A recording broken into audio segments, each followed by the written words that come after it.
பொந்திரவுகோள் கொண்டு பொன்வேளை துறந்து பொன் ஏடும் கையில் கொண்டு பொட்டல் ஞானியும் வீற்றிருக்க அகண்ட ஊலகமும் அகிலமும் நிறைந்திருக்கும் அருட்பெருஞ்சோதியே அண்ணலிங்கமயமைந்தவரே அண்ணலை போக்கிடும் ஆதி சிவனாரும் தில்லையில் நடனம் ஆடி திருச்சபை உண்டு பண்ணி பொன்னம்பலத்தில் நடனம் ஆடி பொன் சபை உண்டு பண்ணி மாயானத்திலும் மாகாதேவர் நடனம் ஆடி மாகா சபை உண்டு பண்ணி தெள்ளும் தமிழோடி செய்யும் இசைக்கவியாய் பாடும் வல்லமை உமை விரும்பும் உத்தமர் கொடுக்க பாடித் தோழுத எந்நாளும் வீற்றிருந்து ஏடெடுத்து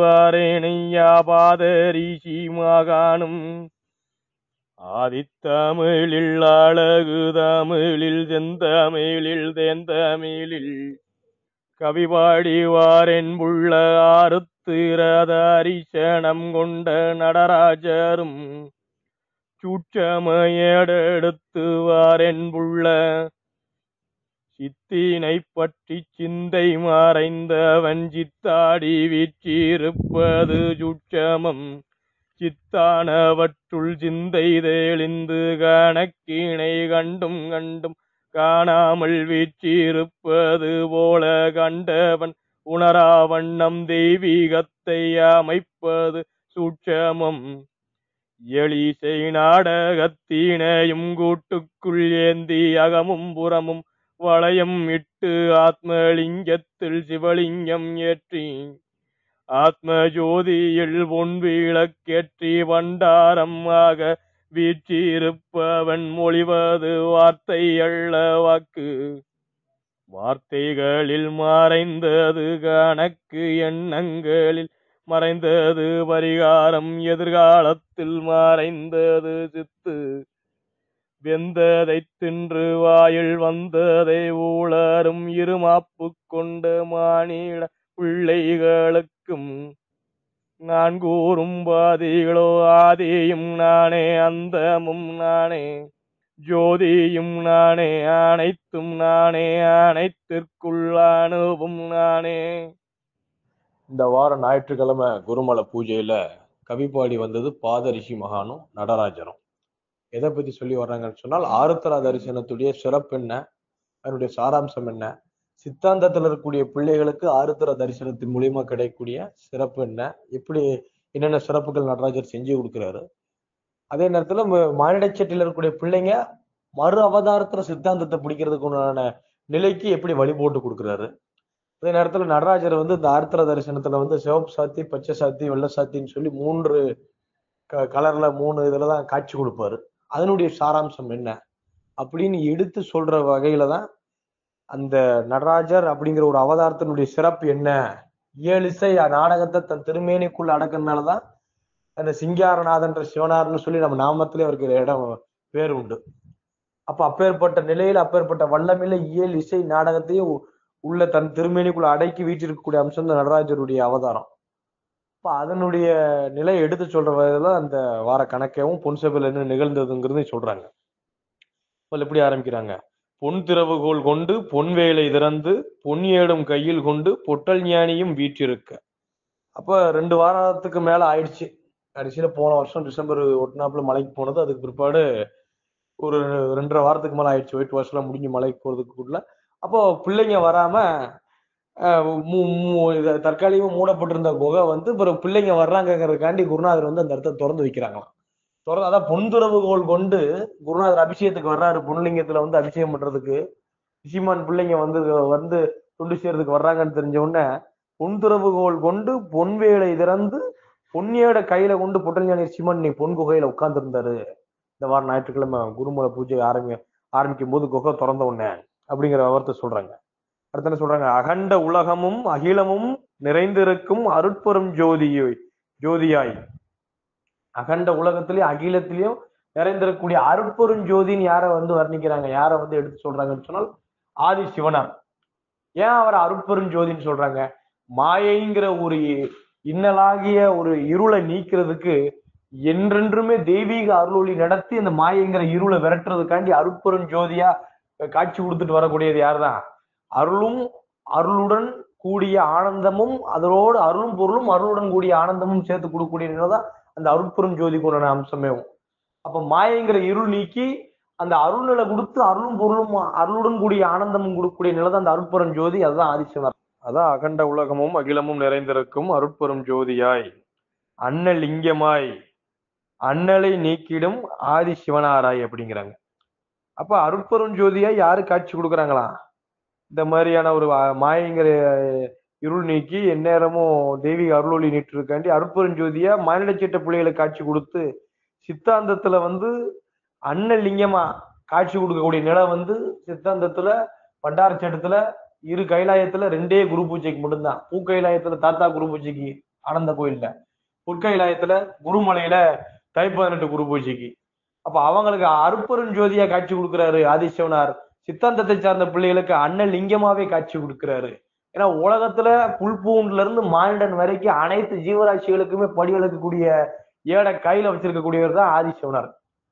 அப்ப அப்பேற்பட்ட வல்லமையில் இருக்கக்கூடியவர் இங்க வேதாந்தத்தை சார்ந்த பிள்ளைகளுக்கும், அதே நேரத்துல மானிட சட்டை தெய்வீகத்தின் அறியாமையில மானிட சட்டையா இருக்கக்கூடிய பிள்ளைகளுக்கும் அருட்பெரும் ஜோதியா காட்சி கொடுக்கிற நிலையில சித்தாந்தத்தை சார்ந்த பிள்ளைகளுக்கு அண்ணலிங்கமா காட்சி கொடுக்கிறாரு. அதான் அண்ணலிங்கமாய் அண்ணலை போக்கிடும் ஆதிசிவனார் வீழ்ச்சிருக்கிறாரு அப்படின்னு சொல்லிட்டாங்க.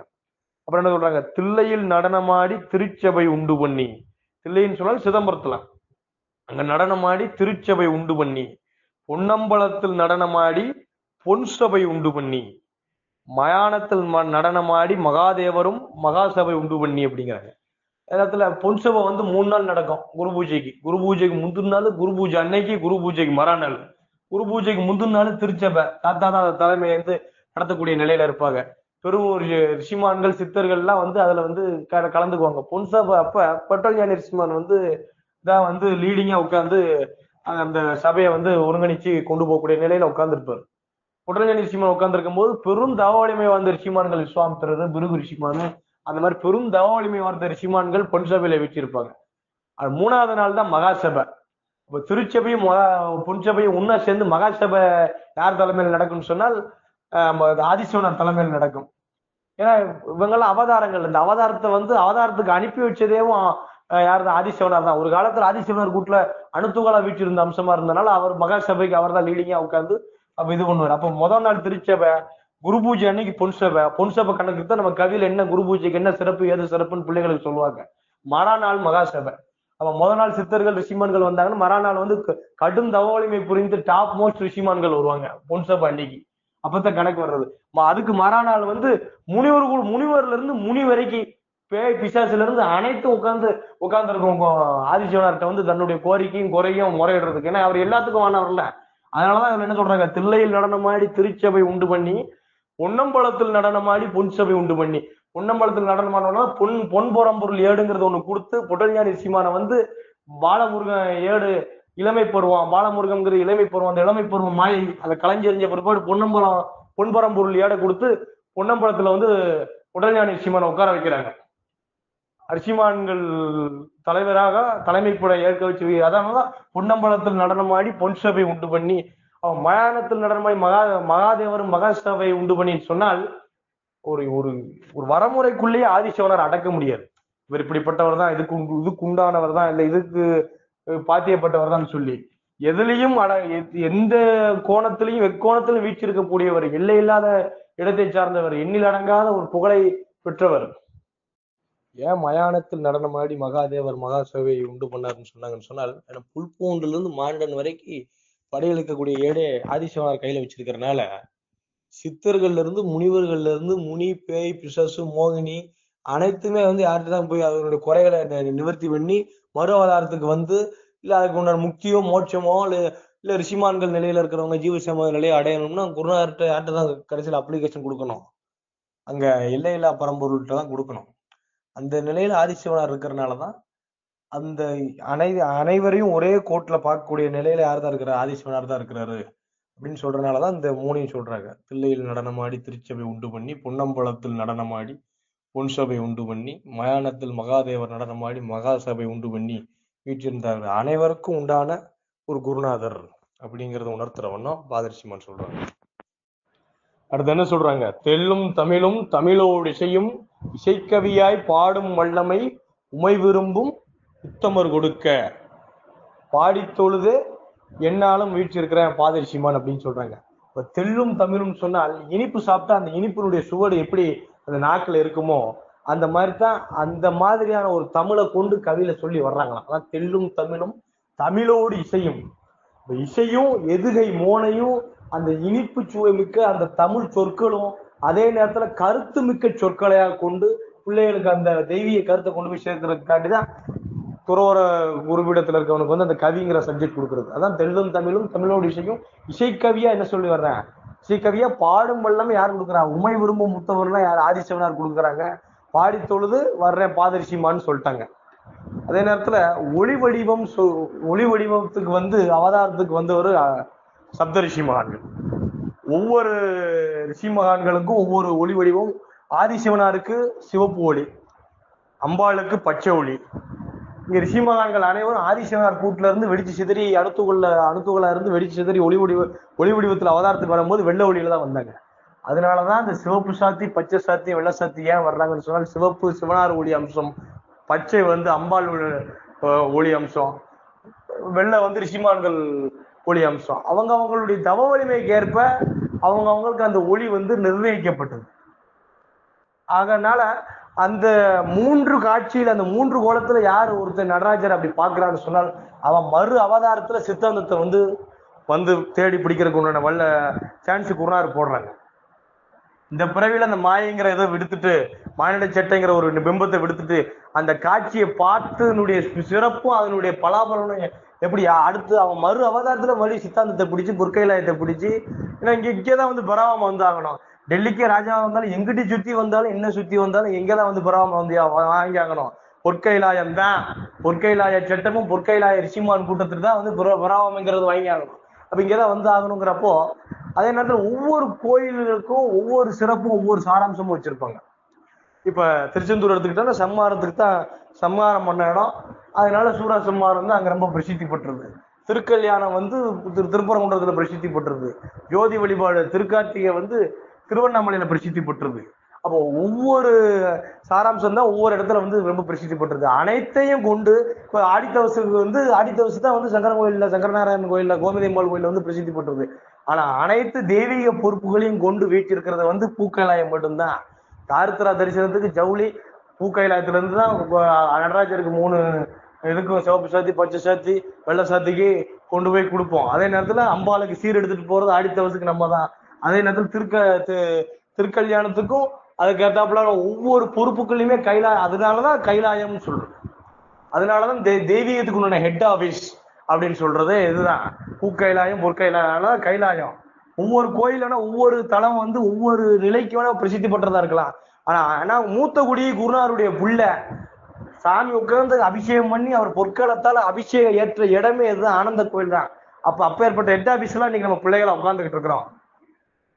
அடுத்து நடராஜர் எடுத்து வர்றாங்க. என்ன சொல்றாங்க?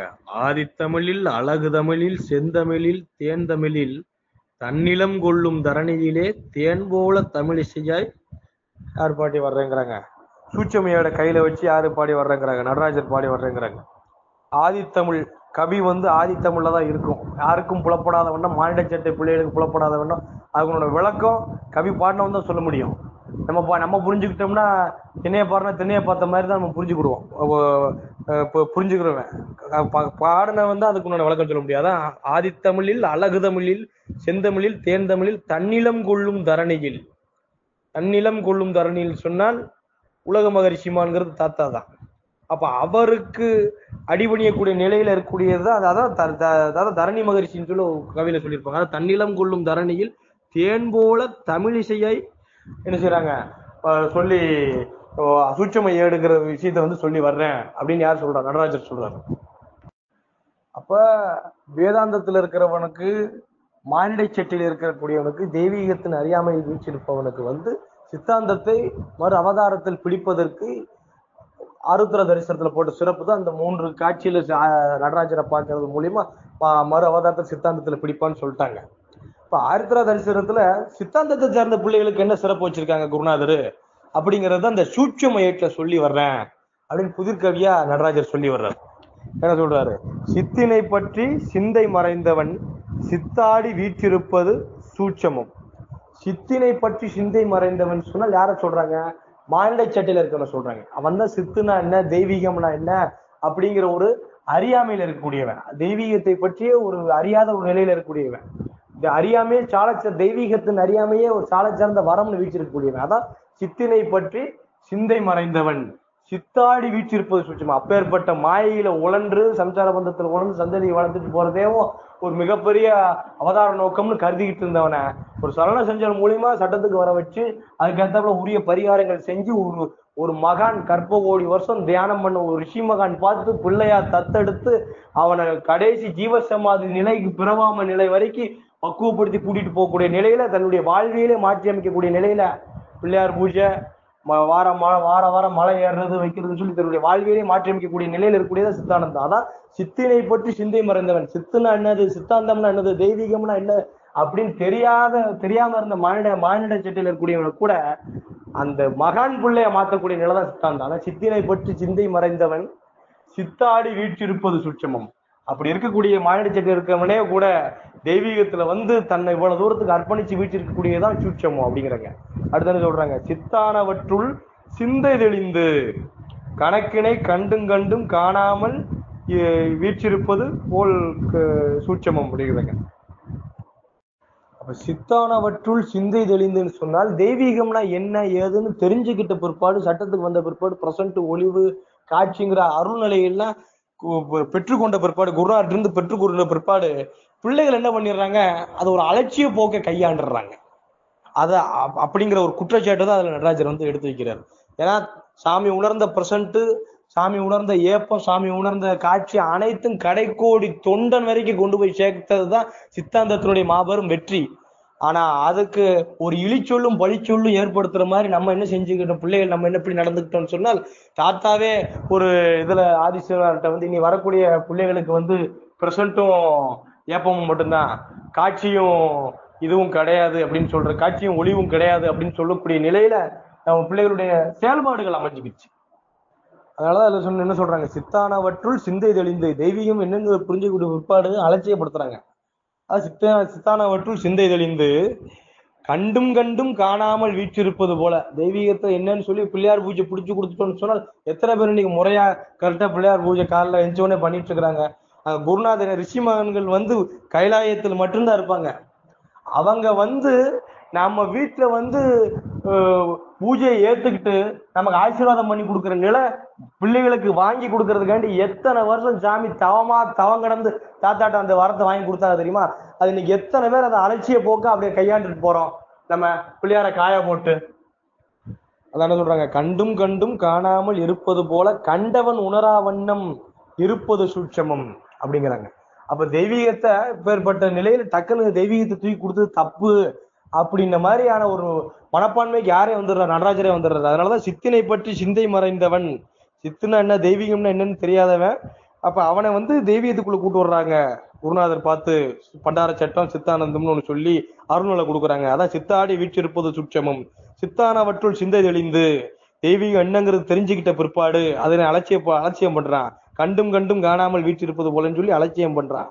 அப்புறம் கண்டும் கண்டும் காணாமல் வீற்றிருப்பது போல கண்டவன் உணரா வண்ணம். அப்ப எல்லாத்துக்கும் இனி வரக்கூடிய பிள்ளைகளுக்கு இனி கிடைக்காம அப்ப செய்யறதுதான் சாலை சிறந்தது. அப்ப அன்னைக்கு தாத்தாவுக்கு கொடுத்த போட்ட அப்ளிகேஷனுக்கு இன்னைக்கு வந்து நடராஜர் கையெழுத்தே போட்டார். என்ன கையெழுத்தே போட்டார்? இங்க வருங்கால பிள்ளைகளுக்கு வந்து இந்த 2 நிலை கிடையாது. என்ன கிடையாது? ஒளிவும் காட்சியுங்கிற நிலை வந்து கிடையாது. ஏன்னா அதுக்கேற்ற உரிய மெனக்கிடல் வந்து பிள்ளைகிட்ட. அதான் கண்டவன் உணரா வண்ணம் அமைப்பது சூட்சமா. ஏன்னா தெய்வீகத்தினுடைய சாராம்சம் ஈஸியை கிடைச்சிச்சுன்னு அதை உதறி தள்ளிட்டு போடுற மாதிரியான செயல்பாடுகள்ல பிள்ளைகள் நடந்துக்கிறாங்க. கொடுக்கப்பட்ட தெய்வீக பொறுப்புகளையே பல பிள்ளைகள் சாலை சிறந்த வகையில செயல்படுத்தல. ஆனா கஷ்டம்னா மட்டும் ஏதாவது ஒரு சோதனை காலம் வந்துருச்சுன்னா மட்டும் அவங்களுக்கு மட்டும்தான் சோதனை நடக்கிற மாதிரி இருக்கிறவங்க பூரா ஊஞ்சில ஆடிட்டு இருக்கிற மாதிரி கொண்டு வந்து குருபீடத்துல இருக்கிறவங்கிட்ட வந்து முட்டுறாங்க. அடுத்து என்ன சொல்றாங்க, இயலிசை நாடகத்தை உள்ளேந்தி. இயலிசை நாடகத்தினுடைய அதிபதியே யார் தான்? நடராஜர் தான். இயலிசை நாடகத்தை கூட்டிற்குள் ஏந்தி அகமும் புறமும் வளையமிட்டு அகமும் புறமும் வளையட்டுன்னு சொன்னால், கவி பாடுறதுக்கு உட்காந்துட்டோன்னு சொன்னால் அப்படி காது அடைச்சு கண் மூடிய நிலையில அப்படி தன்னை மறந்த நிலைக்கு கூட்டு போறதுக்கு அகமும் புறமும் குருநாதர் வந்து நம்மளை சுத்தி அப்படி மால் கட்டி ஒரு வளைய போட்டுருவாங்க.